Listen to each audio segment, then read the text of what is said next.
All right, hello and welcome. We've all seen AI that can make those simple yes or no decisions. But let's be real, the world is way more complicated than that. So in today's explainer, we're going to move beyond just A or B choices. We're going to see how machines learn to sort, categorize, and actually understand a world that's just full of variety. Let's get right into it. So you're probably pretty familiar with binary classification, right? Is this email spam or not spam? It's a simple yes or no. But the real world is, well, it's rarely that simple. What happens when you're building a model for, say, an online clothing store? You don't just have two options. You might have t-shirts, trousers, coats, shoes, maybe 10 or even 100 different categories.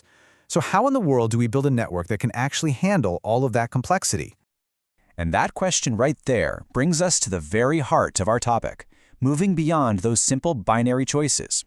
If we want to build smarter, more useful AI, we need a whole new set of tools. Tools that can handle situations with 3, 4, or even dozens of possible outcomes. Okay, you should think of this table as our roadmap. On the left, you've got binary classification. For that, we use a single output neuron with a sigmoid function, which basically just squishes the output to be a probability between 0 and 1. But for multiclass, on the right, well, we need a complete overhaul. We're talking a different output layer, a brand new activation function called Softmax, and a totally new way to represent our labels. So let's break down each of these 3 big changes one by one. All right, let's tackle our first building block. We have to start by completely re-engineering the very end of our neural network, that all-important output layer. So here's the crucial point, and it's actually pretty simple. If you have 10 categories, you need 10 output neurons. That's it. Each neuron basically becomes a specialist for one particular class. So you'll have one neuron that's just looking for t-shirt-ness, another one looking for coat-ness, and so on. Now at this stage, each of these neurons just spits out a raw score, which we call a logit. And these are just numbers. They aren't probabilities, they're not percentages yet, they're just the network's raw confidence score for each class. Which, of course, leads us to the next big question. These raw scores are fine, but they're honestly hard to interpret. I mean, if the t-shirt neuron outputs a 2.0 and the trouser neuron outputs a 1.0, what does that actually mean? Is the t-shirt twice as likely? Not quite. We need a way to transform these raw, kind of clunky scores into something we can all understand, a probability distribution. And the answer to that question is a really beautiful piece of mathematics called the Softmax function. This is the magic ingredient, the secret sauce that lets us translate those raw scores into a clear, understandable set of probabilities. So formally speaking, Softmax takes in that whole vector of raw scores from our output layer and converts it into a vector of neat probabilities. Now I know what you're thinking, but don't let that formula intimidate you. The concept behind it is actually super intuitive. It's really all about comparing each score to all the other scores. Okay, let's just break this down. First, we take our raw scores. Step 2, we use the exponential function e on each one. This does 2 cool things. It makes every score positive, and it really amplifies the differences between them, making the bigger scores stand out even more. Then, we just add up all those new positive values to get a big grand total, and finally, we divide each individual score by that grand total. And what's the result? A perfect probability distribution where every value is between 0 and 1, and, this is the key, they all add up to exactly 1 or 100%. And this table just illustrates that transformation perfectly. Look at the raw scores, 2.0, 1.0, and 0.1. Kind of meaningless on their own. But after Softmax does its thing, they become 65%, 24%, and 11%. See that? The highest raw score for t-shirt gets the highest probability, and everything neatly sums to 1.0. Now the network's output is crystal clear. It's about 65% sure this item is a t-shirt. So awesome, we've solved the output problem. But wait, this actually creates a new challenge for us when it's time to train the model. Our model is now outputting a list of probabilities, right? Something like 0.65, 0.24, 0.11.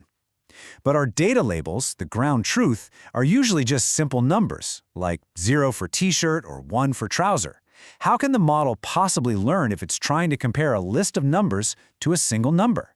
It's like comparing apples to oranges. They're just not in the same format. To solve this little puzzle, we need to prepare our labels. We have to convert that single correct answer into a format that actually matches the model's output. And the go-to technique for this is called one-hot encoding. So what is one-hot encoding? I know it sounds kind of technical, but it's really just a super simple trick. It's all about turning a single number into a list of zeros with a single 1 in it, a format that the machine can finally understand and compare against.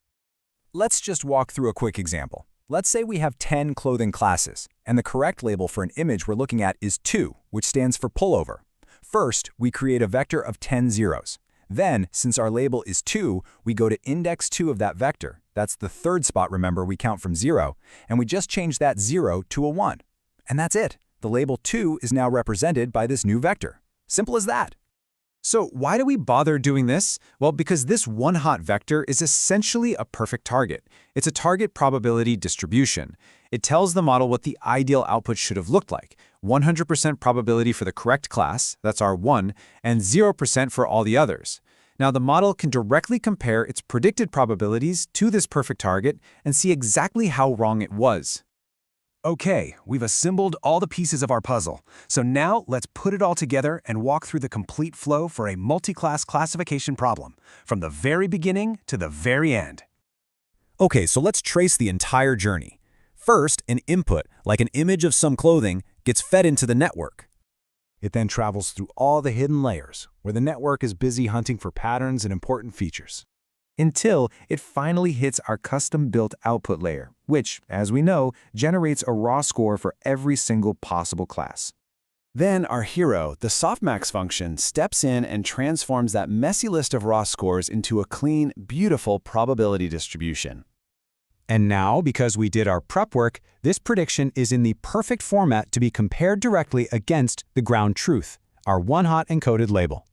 Finally, the difference between the prediction and the truth, that's the error, is calculated, and the network uses that error to adjust its internal wiring, getting just a little bit smarter with every single example it sees. And that, right there, that is learning in action. So, to wrap it all up, if you remember anything today, remember these 3 crucial ideas for multi-class classification.